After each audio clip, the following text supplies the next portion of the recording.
வணக்கம் நண்பர்களே. வெயில் அதிகமாக மாடி தோட்டத்தை கவனிக்கிறதுல நமக்கு நிறைய சேலஞ்சஸ் இருக்குது. அது நீங்களும் ஃபேஸ் பண்ணுவீங்கன்னு நம்புகிறேன். ரொம்ப ஈஸியாக வளர்ந்த பல செடிகள் இந்த வெயில் அதிகமாகும்போது எல்லாமே எவ்வளவு தண்ணி ஊற்றினா கூட கருகி போகுது. இந்த கொடி காய்கறிகள் கூட வளர்கிறதுக்கு ரொம்ப சிரமப்படுது. என்ன மிளகாய் நம்ம நினச்ச இடத்துலலாம் நிறைய வளருது. இந்த சீசனில் ரொம்ப வேகமாக எனக்கு வளர்கிறது இந்த பவளமல்லி செடி. கட் பண்ண எல்லா இடத்துலையும் பார்த்திங்கன்னா நிறைய கணுக்கள் விட்டு நிறையா செடி நல்லா அடர்த்தியாக வளர்ந்துருக்கு. வெயில் ஏறுறதுக்கு முந்தி செடியை போய் பார்த்திங்கன்னா செடியில் மலர்ந்துருக்கிற பூக்களை உங்களால் பார்க்க முடியும். இந்த பூக்கள் அவ்வளவு அழகு. இதோட மனமும் இப்போ ரொம்ப அபாரமானது. அதே நேரத்தில் கொஞ்சம் வெயில் வந்தால் கூட இந்த பூக்கள் எல்லாம் கீழே உதிர்ந்து விடுது. இந்த வருஷம் பார்த்திங்கன்னா நிறையா மொக்குகள் நம்ம தோட்டத்தில் வந்திருக்கு. அதனால் தினம் மாடி தோட்டத்தில் இந்த பூக்களை நம்மளால் பார்க்க முடியுது. ஒன்று என்னென்னா, இந்த செடிகளுக்கு ரெகுலராக நம்ம தண்ணீர் விடணும். 2 நேரம் விட்டோம்னா அந்த வெயிலுக்கு செடிகள் நல்ல செழிப்பாக இருக்குது. இல்லைன்னா வாடி துவண்டு போகுது. எத்தனையோ வருஷம் கருவேப்பிலையை வளர்த்துருக்கேன்.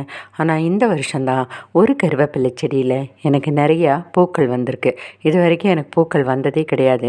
அந்த பூக்களை பார்க்குறக்கு அவ்வளவு அழகாக இருக்குது. வெள்ளையாக இருக்குது. இதெல்லாம் காயாக மாறி பழமாக மாறும் நம்புகிறேன். இந்த சீசனில் கருவேப்பிலை நல்ல செழிப்பாக வளரும். இதுக்கு வேண்டியது நல்ல புளித்த மோர் கூட கொஞ்சம் பெருங்காயம் கலந்து ஊற்றுனோம்னா அட்டகாசமாக வளரும். பெருங்காயம் செடி வளர்ச்சியை தூண்டுறதாகவும் இருக்குது. அதே நேரத்தில் பெஸ்ட் கண்ட்ரோலராகவும் இருக்குது. இந்த வருஷம் நான் இந்த வயலட் கலர் சில்லிஸை வாங்கி வச்சேன். 2-3 செடி வச்சுருக்கேன். ஆனால் இது ஒன்று தான் இப்போ காய்த்திருக்கு. இதோட பூக்கள் பார்த்திங்கன்னா அவ்வளவு பியூட்டிஃபுல்லாக வயலட் கலரில் தான் இருக்குது. ஸ்டெம்ஸும் வயலட் கலரில் காணப்படுது. இதோட காரம் மீடியமாக இருக்குன்னு தான் சொல்கிறாங்க. ஆனால் நம்ம இன்னும் ட்ரை பண்ணி பார்க்கல. ஆனால் இது ஒரு excellent source of vitamin A and C. இதை ரெகுலராக யூஸ் பண்ணும்போது கொலஸ்ட்ரால், பிபி எல்லாம் குறையுது. அதே போல் டைஜஷனை இம்ப்ரூவ் பண்ணுமா. இதோட பூ இப்படி தான் இருக்கும் பாருங்கள். இப்போல்லாம் மிளகாய் விதவிதமான கலரில் இருந்தாலும் எல்லாமே சாப்பிட்ற வகை சார்ந்தது தான். அடுத்தது, இது மல்லிகை செடிகளுக்கு ஒரு கொண்டாட்டமான சீசன்.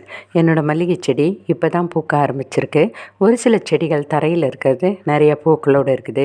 இப்போ மாடியில் இது ஃபஸ்ட்டு ஒன்று ஆரம்பிச்சிருக்கு. முல்லை செடியில் கூட பார்த்திங்கன்னா நிறையா மொட்டுக்கள் விட தொடங்கியிருக்கு.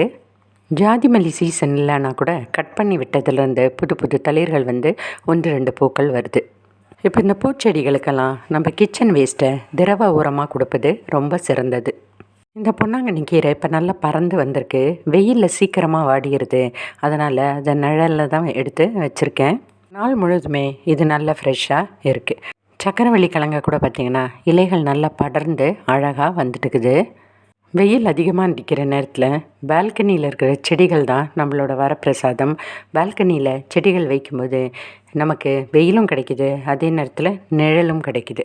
இப்போ பார்த்திங்கன்னா இந்த காஷ்மீரி ரோசஸ் எல்லாம் எனக்கு 1-2 பூத்துட்டு இருந்தது. இப்போ பஞ்சாக பூக்க ஆரம்பிச்சிருக்கு. என்னோடய பால்கனியை பார்த்திங்கன்னா ஆல்மோஸ்ட் ரெட் ஃப்ளார்ஸ் நிறையா இருக்குது. ரெட் பேஸ்டு ஃப்ளார்ஸ் நிறையா இருக்குது. இதில் பார்த்திங்கன்னா போகன் வில்லாவும் பார்த்திங்கன்னா ரெட், பர்பிள், ஆரஞ்ச் அந்த மாதிரி ரெட் ஷேடில் தான் இருக்குது. பால்கனி பார்க்குறக்கு ரொம்ப சூப்பராக இருக்குது. இப்போ புது வரவாக வந்திருக்கிற இந்த ரெட் கேக்டஸ் பிளான்ட் பார்த்திங்கன்னா நிறைய பூக்களை தினம் மலர்ந்துக்கிட்டே இருக்குது. அவ்வளவு அழகான பூக்கள். இது ஒரு 2-3 நாட்களுக்கு தாங்குது. இதோட பெயர் எனக்கு கரெக்டாக தெரியலை. இது பால்கனிக்கு அழகுக்கு அழகு சேர்க்குற ஒரு செடியாக இருக்குது. ரெட் கலரை பொதுவாக ரொமான்ஸ்க்கு தான் நம்ம கம்பேர் பண்ணுறோம். ஆனால் சிவப்பு நிறம் அன்பு, beauty, respect, strength, gratitude, admiration சொல்லி பல குவாலிட்டிஸ்க்கு இதை நம்ம கம்பேர் பண்ணலாம். நீங்கள் உங்கள் மாடி தோட்டத்தில் இந்த சிவப்பு நிறத்தை கொஞ்சம் வச்சு பாருங்கள். இது இப்படிப்பட்ட குணங்களை நமக்குள்ளே பிரதிபலிக்கும். எனக்கு இந்த பூவை பார்க்கும்போது எப்பொழுதும் இதை ரசிச்சுக்கிட்டே இருக்கிற மாதிரி இருக்கும். இந்த பூக்களை பார்க்கும்போது அட்லீஸ்ட் 1 நிமிடமாவது கடவுளே உங்களோட படைப்பெல்லாம் எவ்வளவு அழகாக இருக்குது, எங்களை எவ்வளவு மகிழ்ச்சி படுத்துதுன்ற அந்த கிராட்டிடியூட் எனக்குள்ளே இருந்து வந்துக்கிட்டே இருக்கும். நீங்கள் கூட இந்த மாதிரி ரெட் ஃப்ளார்ஸை உங்கள் தோட்டத்துலேயோ பால்கனிலேயோ பார்க்குற இடத்துல வச்சு பாருங்கள், எப்படி இருக்கும்னு எழுதுங்க. நன்றி.